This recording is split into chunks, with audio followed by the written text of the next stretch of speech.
Good morning. It's great to see everyone this morning and maybe the last vestiges of a beautiful fall. It's supposed to get up into the 60s, so I hope you can enjoy beautiful weather today. Welcome to our Government Spotlight 2021. I'm Don DePiero, your president and CEO of the Columbus Chamber of Commerce. Thrilled to see all of you. Thank you so much for joining in on our program. A very special thanks to our underwriters, without whom we couldn't produce these wonderful events. They are Spectrum and the Huntington. And also I'd like to officially welcome Des Bryant, our Vice President of Government Relations. I think Des is right at around 100 days now, which I know is always a milestone in the government arena. We're thrilled to have Des on board. If you haven't had an opportunity to meet him and spend a little time with him, please do so. Des, an official welcome to our Columbus Chamber family. Great to have you.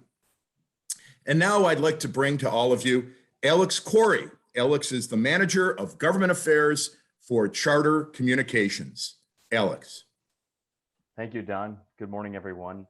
I'm Alex Corey, actually Senior Manager now. I just got promoted about a week ago, so I forgot. I should have let you all know that change. But thank you again. As a longtime supporter and partner of the Columbus Chamber, really thrilled to be here to kick off this morning's program on the virtual panel discussion on local business initiatives and the American Rescue Plan.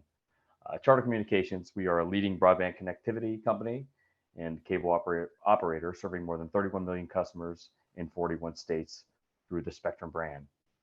Here in Ohio, we actually have 2.7 million customers and just shy of 8,000 employees across the state. Our largest employment centers are Cincinnati, Zanesville, Akron, North Canton, and right here in Columbus. Charter is committed to being part of the comprehensive solution needed to address broadband service, affordability, and adoption gaps. Just a few things, a few examples. We've extended our network to reach more homes and small businesses. We've invested $5 billion to provide reliable, high-speed broadband access to additional 1 million customers. Currently unserved, mostly rural homes and small businesses that will now be able to get up to a gigabit per second, making broadband more accessible for low-income learners and seniors through our Spectrum Internet Assist program. And finally, through philanthropy efforts with community organizations that provide computers, digital education classes, and technology labs to help improve broadband adoption efforts. I now have the pleasure of introducing Des Bryant. Congratulations, Des, who is the recently hired Vice President of Government Relations to the Columbus Chamber of Commerce. Hey, thank you, Alex. And thank you to everyone for joining us this morning. To kick off the program, I would like to introduce our moderator, Andy Chow, journalist and producer with the State House News Bureau. Thank you, Andy, and thank you to our panelists for joining us today. Andy, the floor is yours. Thanks, Des, and good morning, everyone. Again, thanks to everyone for being here today, and thanks for having us. This is a very important and interesting topic when it comes to everything that happened in 2020, from the spread of the coronavirus to the economic impacts, the economic downfall of the pandemic. It's important to not only try to move past what we saw in 2020, but to take advantages of the opportunities that are available and figure out how to best use the resources that are now at everybody's fingertips. And I think the important part of that is to not just forget about what happened, but to continue to learn from what happened and to continue to learn about the things that are still out there. So with that, I'd like to welcome the panelists for our discussion today. Representative Kristen Boggs, Commissioner Eric Crawley, Council Member Rob Dorans, and Jason Warner, Director of Strategic Engagement for the Greater Ohio Policy Center. So thank you everybody for joining us here today. Sort of recapping what the American Rescue Plan was, if you don't remember, back in March, it was a $1.9 trillion plan incorporating a ton of money for a lot of different things. A lot of us knew about the $350 billion that we got in those stimulus checks that a lot of individuals from around the country got. But there were also a lot of allotments for things like health and human services, small businesses, local governments, state governments, and there's all sorts of money that has been put out there. And so once again, I think it's important to talk about what is available now and the importance of that. But to sort of catch everybody up, Councilmember Rob, I think I'll go, or Councilmember Dorans, I think I'll go to you first, and then Commissioner Crawley. Can you sort of paint a picture of what the city of Columbus was going through and what Franklin County was going through leading up to the point before this money, before this funding was available? Can you sort of paint a picture of the issues that were happening? Commissioner, let's start with you first. Good morning, Andy. Thank you for the question. Thank you to the Columbus Chamber for having us here today and having this important conversation on ARPA funds and how it has a tremendous impact, especially on the business community and our neighbors throughout Franklin County. So prior to this historic legislation for CARES Act, as well as ARPA, obviously, everyone knows that we hit a pandemic February, March of last year, had to close. So businesses had to, shut their doors. People were contracting the virus. Our neighbors were losing their jobs or couldn't work. And so we saw, everything kind of just shut down. And as I was in the State House at the time with my colleague, Representative Boggs, and I know she'll speak to it, the conversation at the state level, county level, as well as federal was like, how do we make sure that as we navigate the pandemic, businesses are able to be sustainable, and employers are able to, employ their workers and not, lay anyone off, or in that families will be able to provide for themselves and keep a roof over their head, water running and lights on. And then we saw an influx of unemployment problems and, people still trying to figure out how could they navigate and care for their family. And we still see that today. But I do want to say thank you to the Biden administration, Democrats prior to Biden coming in and really rallying, trying to make sure that we had PPP loans available, unemployment compensation available for states and employers, and as well as, our small businesses and our nonprofit organizations who rallied together to make sure that the bottom didn't completely fall out. So that's what Franklin County was dealing with. And we're still dealing with some of those issues now, but I think we're on a good footing, working with partners like the City of Columbus and the business community and nonprofits to really get people back to work and upskill and reskill our neighbors. Councilmember Dorans. Thanks, Andy. And again, just thank you to the Chamber for getting us here together this morning. It's great to see a number of friendly faces, at least virtually here this morning.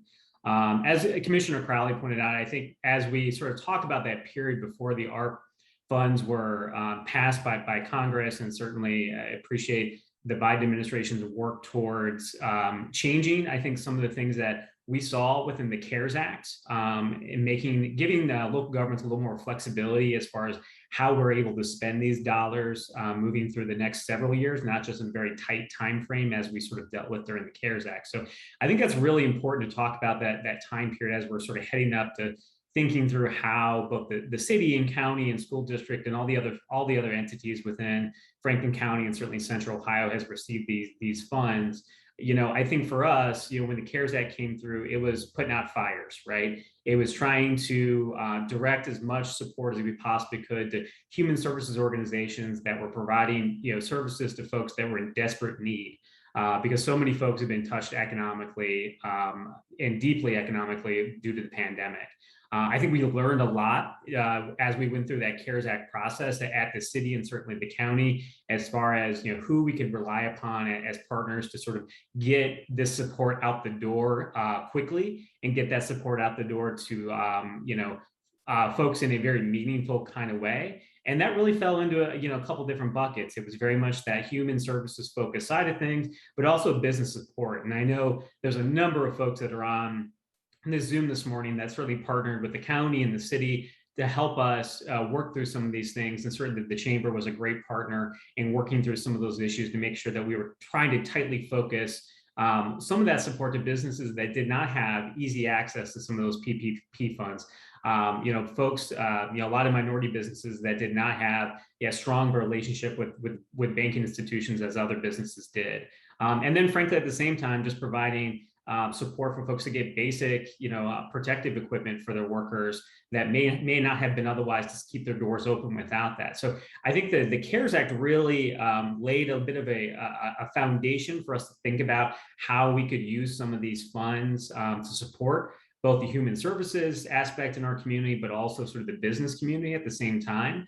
And I think as we get closer to thinking through sort of this ARP funding, I mean, obviously the biggest thing the city has been focused on as far as from how do we deal with sort of the financial state of health of the city is really the change in the income tax withholdings at the state level. That's something that certainly, Representative Boggs can speak a little bit more to. And I think most of the folks on this call are well aware of some of the changes that occurred. And certainly the chamber and a lot of the members that are on this Zoom were very helpful in sort of advocating at the State House to give us a little more clarity and be a little bit more specific about how those things would impact cities like Columbus that rely so heavily upon the income tax. So, I think for us, it was trying to figure out what does our financial health as a city individually look like, because those ARP funds, one of the flexibilities are being able to use them as sort of budget stabilization dollars, which was something we could not do with the CARES Act.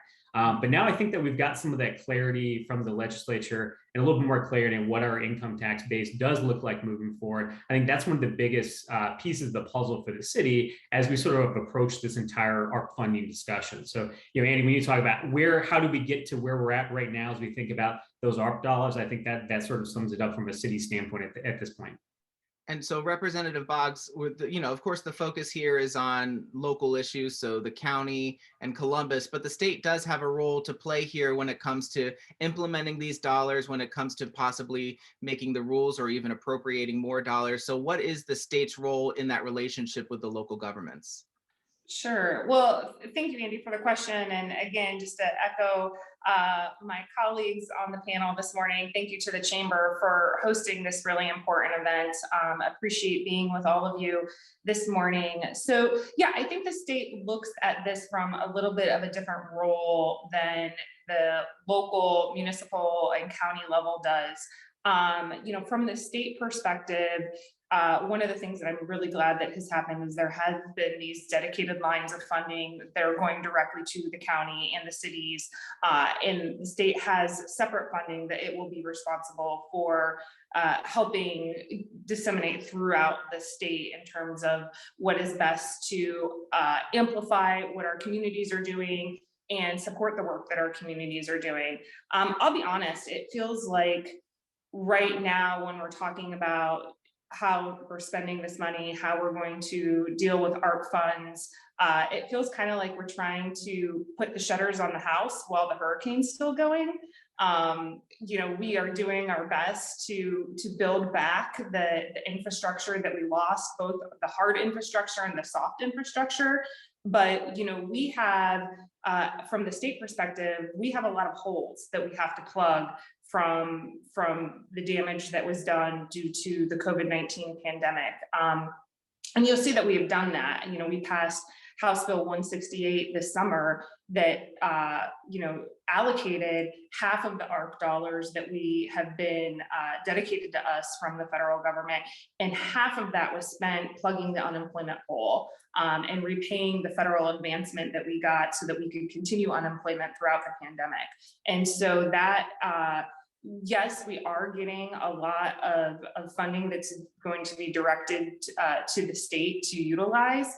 But we have a lot of holes that we have to fill with that funding in order to get us back to being where we were before the pandemic started. And so, Jason Warner, what's been your take? What's been your observation as groups begin to get this money or prepare to get this money and the rollout of it all? Well, Andy, and again, to repeat what everyone else has said, thank you very much for having me here today. I appreciate the Columbus Chamber inviting Greater Ohio to participate in this. And as a statewide organization, that works with a lot of cities, large and small, throughout the state. I think that the one thing that I think has been positive so far is the fact that almost every city, from a large city like Columbus or Cleveland to a smaller, mid-sized city, like Springfield or Marion, what they're doing is they're reaching out to the community. They're asking folks, what is it that you would like to see the city invest this money in? There is some leeway that they have in how this funding can be invested. This is really once in a lifetime money for a lot of cities, and the ability to utilize this money on a range of services is going to have a significant impact for a lot of folks in those communities.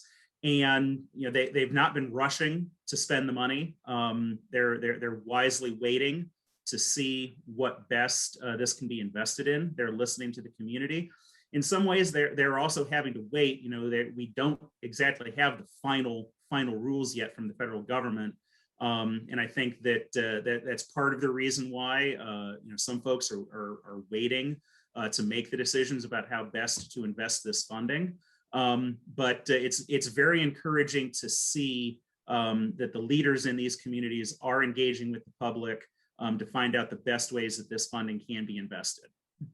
Jason, you bring up a good point, and this has actually been an ongoing topic of discussion when it comes to a lot of these funds that have been sort of approved on the federal level and then have been trickling down to the state and local level. Is what should the approach be to using this money? Should this money be seen as one-time money, or should people be approaching it a different way? That's just kind of an open question to any of the panelists. How should businesses, how should groups be viewing this money? I'll send it to Councilmember Dorns if you want to tackle that. Sure. So I think there's a way to view this in sort of both ways, as far as one-time funds and sort of longer term perspective. I think one of the things that I think both the city and county certainly have been looking at is both in a short-term perspective, like I think to Representative Boggs' point, like what holes do we still need to plug, both from a human services standpoint, from a business standpoint, from an infrastructure standpoint. Some of those things that were caused by the pandemic, but some things that were certainly exacerbated by the pandemic that we've still not over yet, as we all sit here virtually, right? So I think that there's a key focus on what are those very short-term things that we need to address. But again, I think from a longer term perspective, I think there are some big ideas with these, still viewing these as sort of one-time dollars, but what are some of the things that as a community we would not be able to do and fund on our own, that may have a 5, 10, 15, 20-year impact on our community. Some of those things are hard infrastructure projects, and some of those things are other programmatic things that I think funding from a more short-term perspective can have a longer-term impact. And I think one of the things that we've talked a lot about internally at the city, and I know the county has as well, is looking at the issues of workforce development. How do we key in on the jobs that are vacant right now? How do we use some of these dollars to spur some development in these areas, and also really key on youth employment? One of the things that we have certainly struggled with as a community is in the past, we've really viewed this as, hey, let's give young people something to do in the summertime, and then they go back to school, and that process then changes. I think that there's a real opportunity here to really take a more holistic and long-term view as far as we're thinking about youth in our community and employment opportunities and support that youth need to sort of stay on the right track. And that is a sort of short-term one-time investment as we talk about these ARP dollars over the time frame we have to spend them, but that can have a lasting long-term impact on the community. Commissioner Crawley, same thing. What is your approach, or what are your hopes for this money?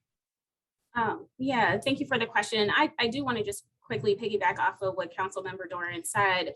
One of the things that we are talking about here at the county, as the county is the largest social safety net for our neighbors here in the county, how can we best use these ARP dollars? And we have had hearings. We have a website where you can see how we've spent the money, but then you can also provide feedback. And we are answering our neighbors' call on how they want to see this money used. But one thing when it comes to the city that we're very clear on and have had conversations, with the city on, the city is dealing in human service work right now. And that is great. It definitely helps leverage dollars and can help extend those dollars to have a greater impact.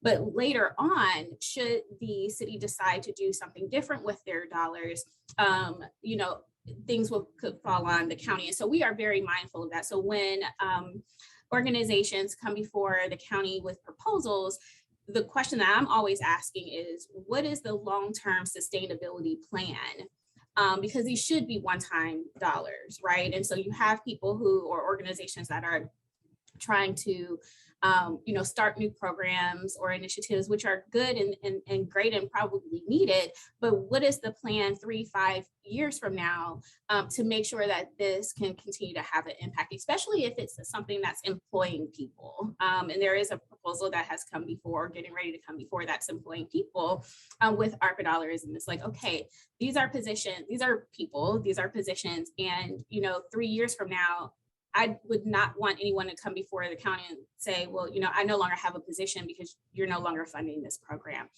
So it's also important for us to continue advocacy at the state. And prior to me leaving the legislature, the question was, what is the plan for the ARPA dollars, whether it's the first tranche?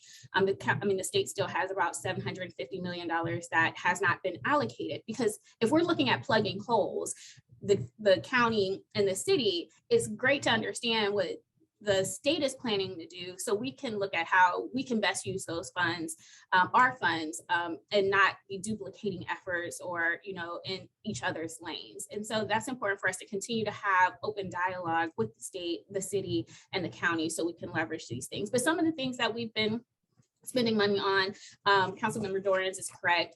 It really is workforce development and reskilling and upskilling our neighbors, as well as putting our teenagers to work and, helping them develop skills. So some of the things that we've done is Building Futures and Roads to Work program, which is an initiative that we have with the Urban League and Impact Community Action.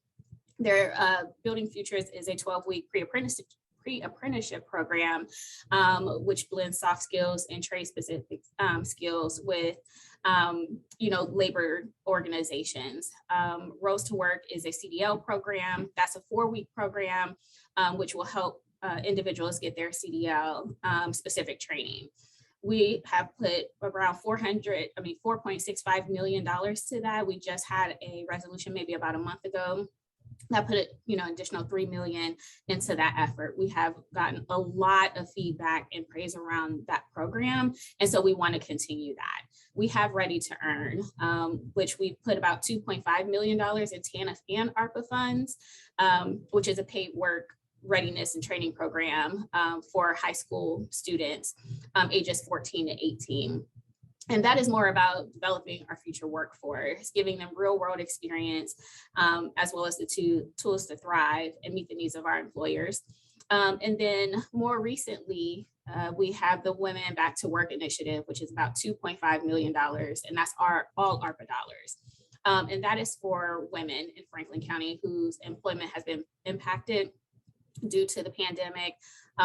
They will be removing barriers. If it's childcare, they'll be providing childcare, coaching, getting them in workforce development programs, also job placement, working with businesses and employers to have these women go from this training program right into a good paying job. And so those are some of the initiatives that the county has just in the past 2 months have funded.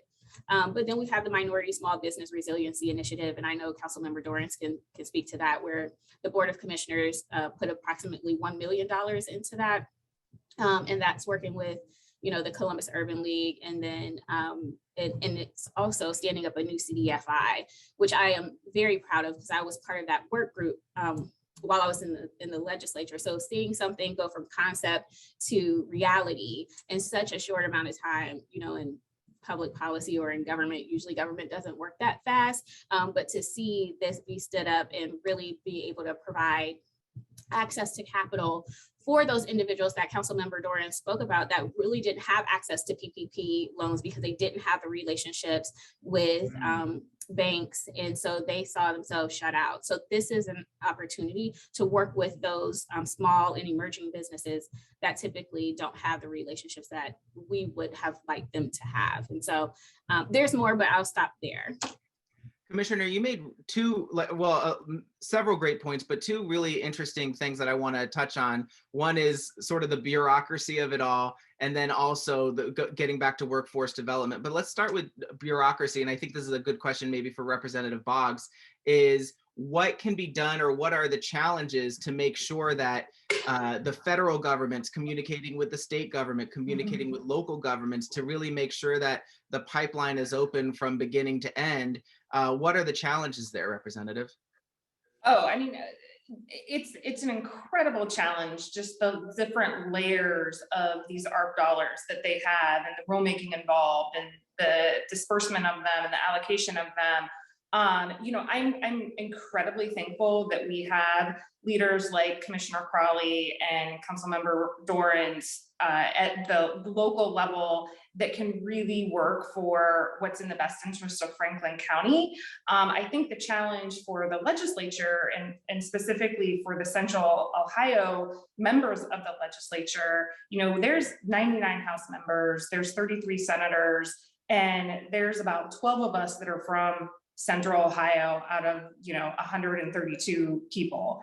And Central Ohio and its needs are very different than what the needs are in some of the rural areas of the state and what the needs are in some of our lake bordering counties and what the needs are in our the southern parts of our county. I mean, we have really, really different needs, and thankfully we have I think we in Central Ohio are a little better positioned than other areas of our state to survive and come out of this pandemic in a place where we can continue to grow and where we will continue to be the anchor for economic growth in the state of Ohio, because that's really what Central Ohio is. I mean, we have been the anchor for this state, and if we are not continuing to thrive in Central Ohio, our whole state is really going to flounder. But it's difficult when you're working with members who represent different areas and have different ideas about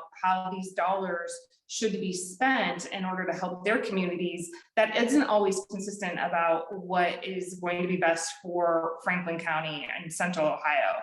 And so from our perspective, and when I say our perspective, I'm talking about the perspective of the Franklin County members and our delegation in Franklin County, what we've been really talking about in terms of how do we think about spending this money, it's really about what do we need to do to get people back to work. That is something that should be more consistent throughout the state. Because everywhere I go, I mean, literally, I was just at a breakfast this morning, and the number one question people are talking about is, where are the workers? Where are the workers? Where have people gone? We can't fill our jobs. We can't get people to work. And really, the two big things that help people get to work is childcare and public transportation. I mean, building both the soft infrastructure back to get people to work and the hard infrastructure back to get people to work. And regardless of where you are in the state, those should be two meaningful investments in your community that should be able to help people get back to their jobs, which is just so incredibly important. And I know I've been on enough panels with Commissioner Crawley. I never miss this opportunity to talk how important it is to fund childcare and to use this ARPA money to invest in our childcare system, because I tell people all the time, I can't get to work without roads and bridges. I can't get to work without childcare. And that is, I think, such a critical shortfall in what we're seeing still persisting after people are starting to get back to work, is this childcare shortage. And so that's been one of the biggest pushes that our caucus has made, and the Bipartisan Women's Caucus has made, is to address the level of publicly funded childcare and bring that up so that more people are eligible, and continue to invest in both the soft and the hard infrastructure to get people back to work. Jason Warner, Representative Boggs said, where are the workers? So where are the workers, and how can this money help build up the workforce? Andy, I wish I knew the answer to that question because, I too, encounter that on a pretty regular basis. Last week, I probably had to wait an extra hour while my car got serviced because they were shorthanded. I think that's something that we've all experienced in one form or another. I think that when we look and see what's happening around the state, I think that a lot of communities are focused on that question. How is it that we can make sure that we have a ready workforce? And so we are seeing communities setting money aside in their ARPA plans to invest in that. But we're also seeing where there are investments that are being set aside also to support smaller businesses. For instance, Mahoning County has set aside $2 million that they're going to be using. And the plan for that is to create a revolving loan fund. They'll be able to make those loans out, to small businesses that will be repaid. And, that's something that they're hoping will be, perpetually available to the community, going forward. So, while we do talk about this as being a one-time investment, there's an example of a community that is trying to look at this funding as something that they can use in the long term. I think that those are examples that are going to help a lot of communities. It's going to ensure that workers will be available. As we do, slowly try to get ourselves back to a sense of normality. I hear an awful lot of people now that talk about the before times, as if this is some great catastrophe, which it is. I don't want to sell that short. But hopefully, with this funding, there will be opportunities for us to try to have some sense of a return to normality. And Andy, Jason, I'm sorry, go ahead. No, please go ahead. I just wanted to jump in and because Jason, as well as Representative Boggs, made a great point, but I can't underscore the fact that we can't talk about the need for childcare. And she's right. We've been on a lot of panels. I talk about childcare every day. And I think when I met with Des and Dawn, I talked about childcare, always talking about it, but I have to talk about wages, right? And the increase in wages. And so whenever I'm talking, whether it's Kenny McDonald or other people from the business community, because I'm at a place where most of the work that we do at the county is from a human services perspective, there are workers, but they cannot go to work only making $13 an hour, or we have childcare workers who are only making $10.64.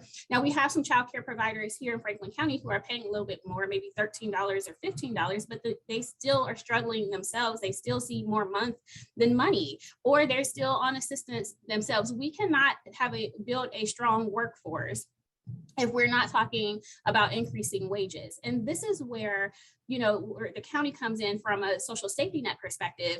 One of the things that is allowable under ARPA is premium pay. And the county is getting ready to roll out our initiative around childcare and supporting families as well as the industry.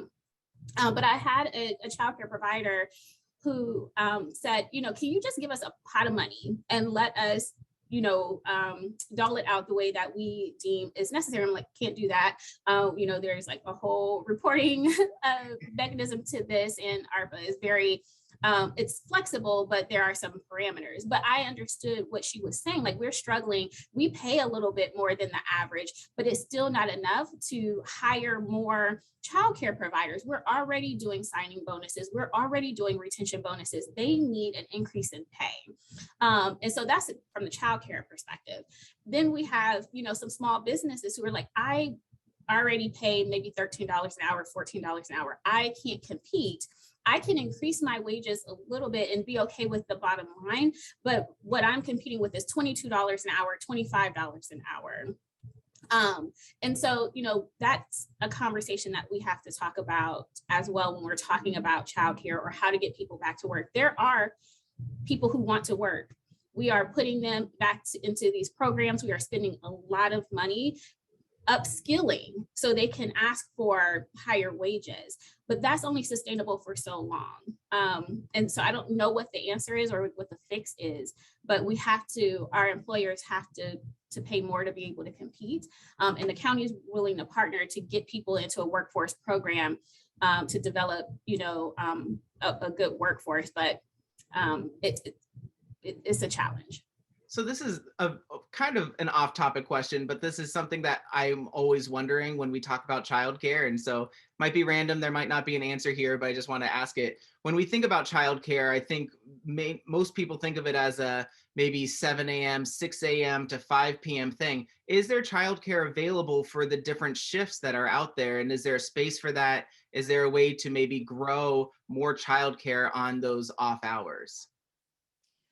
So I can answer this question. There is not, first of all, there's not a lot of childcare available for regular business hours. I think most of our childcare centers are really struggling to maintain being open during those normal business hours. There's even less childcare available for second and third shift hours. So when you talk about childcare, you're talking about, when you pose that question, I assume you're thinking about your regular childcare centers.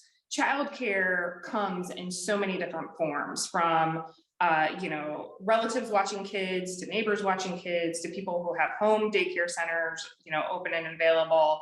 And so what you find is a lot of parents, have their childcare plan kind of, tied together with a shoestring. But if there's anything that breaks in that string, grandma is sick that day, or somebody has to go to a doctor's appointment that day, the whole thing crumbles. And so having reliable, good childcare is really one of the most important things that we can do so that people can feel confident in maintaining a regular work schedule and being available to work and getting back to work. But Commissioner probably hit the nail on the head. We can't have this conversation just about childcare and not talk about wages, because it's both an affordability for parents who need to pay for the childcare and a workforce retention and recruitment issue to get childcare workers into the workforce for these jobs that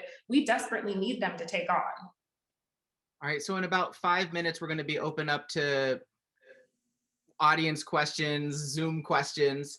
So just, prepare that if you want to ask a question. But I want to go around to every panelist and just sort of ask this general question is, what is your best advice to businesses onto how best to optimize these dollars that are available to maybe take advantage of it to the best that they can? Councilmember Dorns, let's start with you.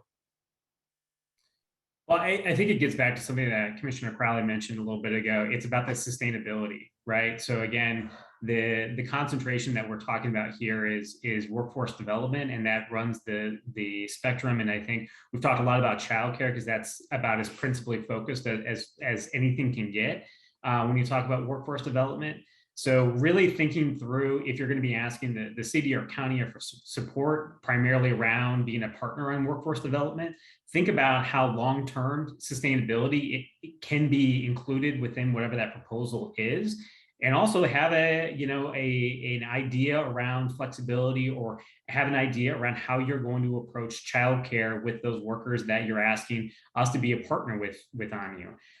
So I think that is incredibly important, because I do think we have a huge opportunity as it relates to workforce development in this community. And again, at the end of the day, it can't just be the county and city and our service partners training and upskilling people. Eventually, they need to go work for an employer, right? So many of the folks that are on this call, that's why we want you to submit proposals and be partners with us on this.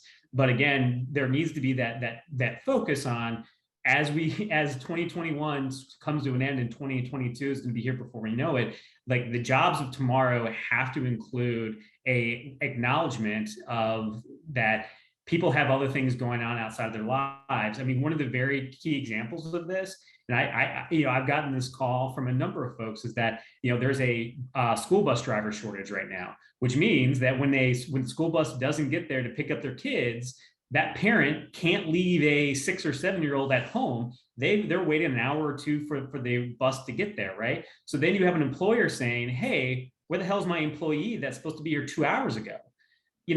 Now I've heard from some employers that are acknowledging that this is an issue and working with folks on making sure that is acknowledged and that's not a strike against them. But I think it's also folks acknowledging within these proposals that they're thinking holistically about how to approach workforce in general. And that's just one small example in which you can't have, a policy in which we're going to partner with us, we're going to upskill folks, get them in the pipeline, and then just for them to enter into an employment relationship that is not going to be viable, because I think of all the issues we talked about here today. So I think if I have a suggestion for folks they're on here that are looking to partner with us, is approach these things from a sustainability perspective, because again, these are one-time dollars. And then from the other standpoint is think about how we're thinking through workforce development from a holistic perspective.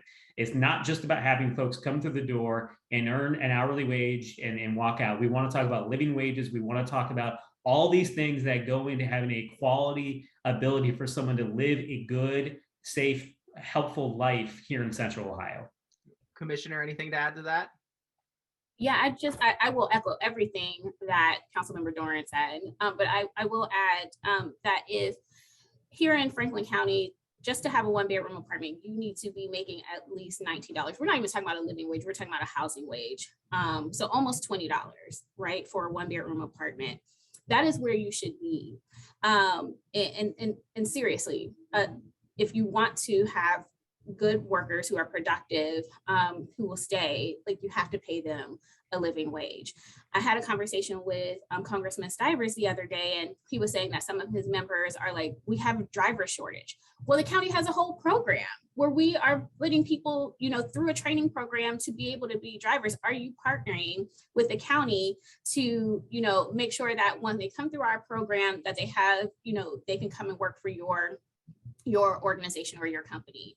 And then are you willing to employ people and give them a second chance? A lot of our programs are for people who have been justice involved.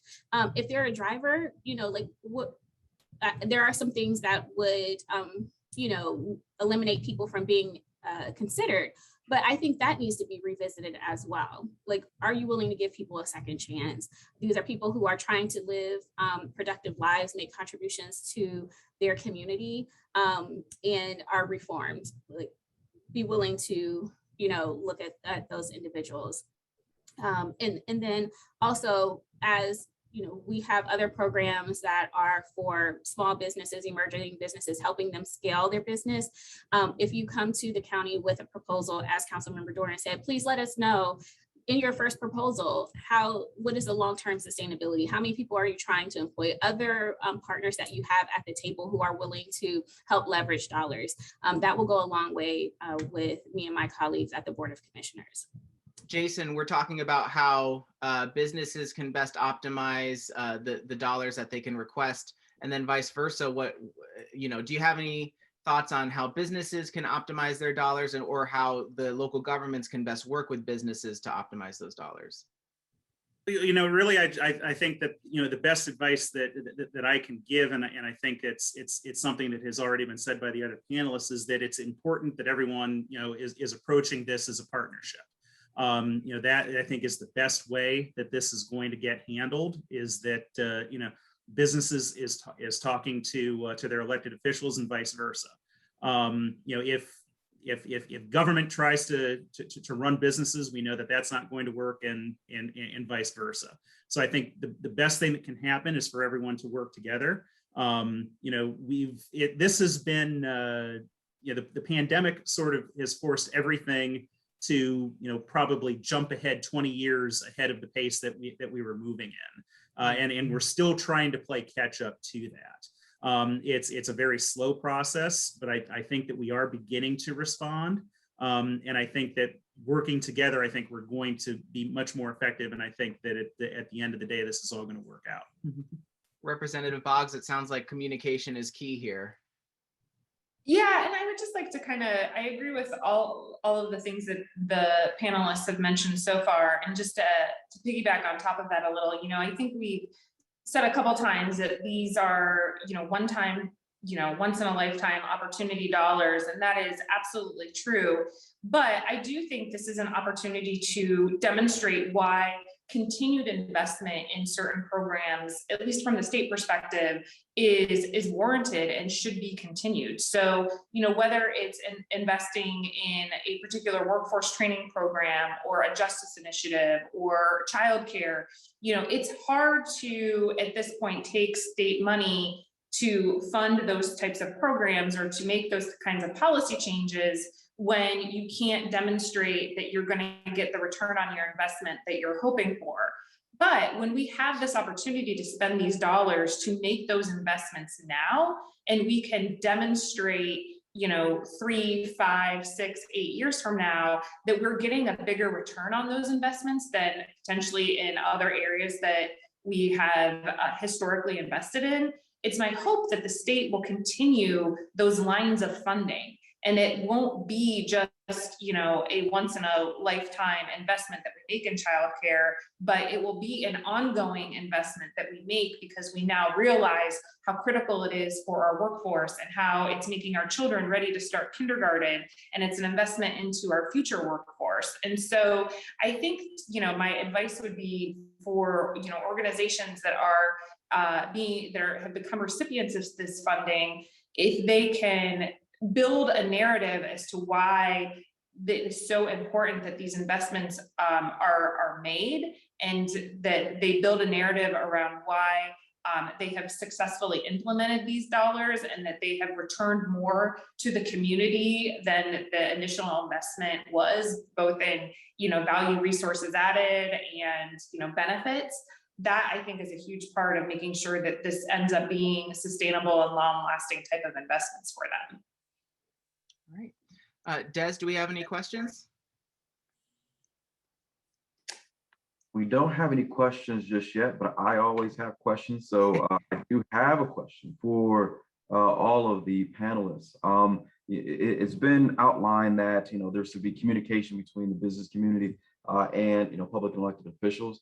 But with respect to decisions being made by you all as far as public and elected officials, and as it relates to how this money is being spent and how this funding is being spent, how can the business community, and particularly the small business community, be empowered to be involved in the decision-making process? And what does that look like? So it's one thing to say that there needs to be communication, but for our small business community, they may not know how to navigate and how to approach folks like yourself. So for all of the panelists, can you answer from your perspective, what does that communication actually look like, and how should our small business community approach you all with respect to the decision-making process? I'll jump in first. I mean, I think one thing that as I said earlier, we learned a lot from the CARES Act process. So I think getting both the county and the city have sort of a formal process right now for, proposals for these ARP funds. And again, I think we've talked a lot about the things we want to see with those. But I think it's also something that I would imagine Commissioner Crowley would agree with me on, is that, we're pretty accessible. If you have a question about, hey, if we're submitting something, how's the best way for us to approach it? Is this something that is going to be viewed as value added? It's pretty easy to get a call or an email or a Zoom set up these days with one of us to talk that through, so that, again, you're sort of in the best position to explain how, again, to the point that we've talked about here today, how is this sustainable, and how is this also addressing childcare and wage pressures that we're seeing right now. I think I've been on a number of calls of late of businesses and organizations that have said, here's the thing we're trying to fix. And I can only speak for myself, but I think to what Jason had said earlier is that beyond Columbus, beyond Franklin County, I think communities are really trying to do their best to be very open and transparent and public about how these processes are happening. This is not, hey, everything's going to be thrown into a back room and we're going to come out and talk about what we're funding and what we're not. One of the things that I'm really excited about is tomorrow there'll be a release of the Resiliency Committee findings that was put together between Columbus City Council, Columbus Mayor Andy Ginther, and Franklin County Commissioners that really took a big look holistically at what are the needs of the county in sort of the short term of the county and city, and what are the long-term ones. And I would really recommend that everyone on this review that report when it comes out tomorrow, because I do think it will help people better understand where our perspective is within the community right now.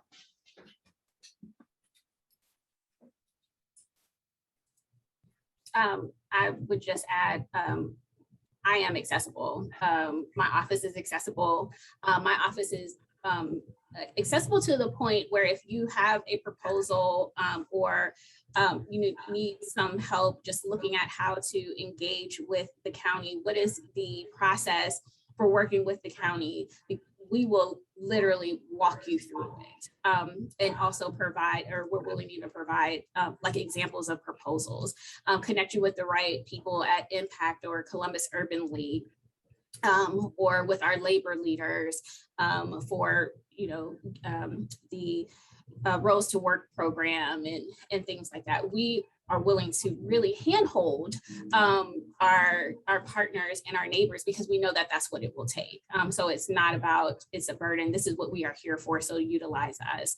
And then I would also say, there is that real question about one, what are you doing for diversity and inclusion? How are you trying to help our most marginalized?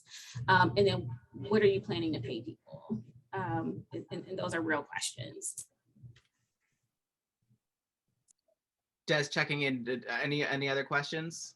Yes, and thank you for those answers. I certainly appreciate that. I do have one more question that has come through, and this is a good question as it relates to childcare. Are there any incentive programs that exist or the government could provide that would provide certifications for businesses that could offer on-site childcare in their respective facilities? So the short answer to that is yes. I mean, we are certainly as a government able to do just about anything that we prioritize doing. And if we were to make childcare a priority, we could very rapidly set up the investment necessary to help businesses do that. We could very rapidly set up an accreditation process for businesses to be able to offer childcare in-house. Some organizations have been able to do that are a bit larger, and I'm not entirely familiar with the process that they've gone through to get their accreditation in order to be able to do that. Commissioner Crowley or Councilmember Dorns might have a little more information about what that looks like at that level, but to answer the basic question of like, is this possible? It's absolutely possible. We can do anything as a government, we can do anything that we make a priority. I would just add to what Representative Bogg said. We are getting ready to roll out, I would say probably within a month or so. My policy director is right here, so that's who I'm looking at, because we are putting together the county's plan for childcare. And one of the things that we have discussed with Action for Children, and that is very important to me, is an incentive program or incentive awards to strengthen programs. So there will be funding available for those who want to open childcare centers, whether it's home-based or a center-based, to provide access to families. And also with that, what we are considering is awards or incentive programs to help, especially home-based programs with business acumen. And I know Don put in the chat about, a lot of entrepreneurs are, hesitant to enter into this market because of regulations. But I also think especially when it comes to home-based business, these people just love kiddos, and they just want to be able to provide a safe place for kids to come and learn and grow. They really don't have that. They don't know how to balance books and do all those things. And so they need help with that, whether you're new or you've had a childcare, mom and pop childcare center, home-based business for 20 years. We want to be able to help develop our entrepreneurs in that way so they can move up. Step Up to Quality is real, and we love this program here at the county, and we are going to continue to put money there to sustain that, even though we know the legislature, there's some things going on in the legislature, and especially in the operating budget that tried to get rid of that. But we know that quality programming is a must. There needs to be tweaks to Step Up to Quality, but it's a must. But we know that home-based businesses and some of the smaller centers don't know how to navigate that space. And so we will provide funds to be able to help develop our childcare providers. And the state has $1.3 billion for childcare alone, and they have allocated a little bit of that, but they still have 1.2 billion available. And that's where the state could really make an investment and impact to help grow our childcare providers, bring more people into the market, and really have a sustainable impact in this space. So one thing I would add before we move on is, so as Representative Boggs talked about, like there's nothing we can't try. And again, I think when we think through these ARP dollars, we have an incredible opportunity to try some things that maybe we couldn't have done before. And I think we've talked a lot about childcare because that is one of the key issues towards keeping people in the workforce from a long-term perspective. But I want to leave this group with one very concrete item. Is right now, if you don't have a dependent care FSA as offering for your employees, you need to start one. This is as simple as a 401k or a health savings account that folks offer. It's not a ton of money, but start one. That is an easy way for for you to help support people within your business be able to afford childcare. Again, it's not going to change the world, but again, there are big ideas that are being thrown out at the state and local level, but businesses have skin in the game, and you have skin in the game, and this is something very easy that you can do starting tomorrow. So if you don't have a dependent care FSA, Google it, talk to your accountants about how to set that up. When Jason's talking about the competitiveness for attracting employees, you want folks to come work for you, offer things that make it easier for them to work for you. And this is one of those very low level things that you can do as a business to get people in the door. So get a dependent care FSA. Well, this has been a really great conversation, really insightful, a lot of things that I didn't even see coming. So thank you very much to all the panelists. We can give a little virtual applause to everybody who participated today. Thank you all for coming. At this point, I'll hand it back over to Des for any final words. Yes, thank you, Andy. And I'm going to go off script for a moment, but I just want to thank you, to Andy and to our panelists for making my first government spotlight a very rewarding and very awesome, time. And so I learned a lot as well. And so thank you for, providing your time, your insight and perspective on how these funds could be spent. And I also want to give a special thanks to Hope, Jess, and Abby for helping coordinate this as well. But with that said, I just want to thank you again to our moderator and our panelists for their knowledge and participation in this morning's Government Spotlight program. If you enjoyed today's program and would like to revisit the conversation at a later date, be sure to keep an eye on your email. I think you should receive a link to the recorded program within the next 24 hours. But on behalf of the Columbus Chamber, we want to thank you for supporting our Government Spotlight series. We look forward to providing relevant and insightful programming for you in the future. Please be sure to visit the Chamber's website at columbus.org/events for events like this one. We hope to see you all again soon. Thank you, everyone, and have a great rest of the day.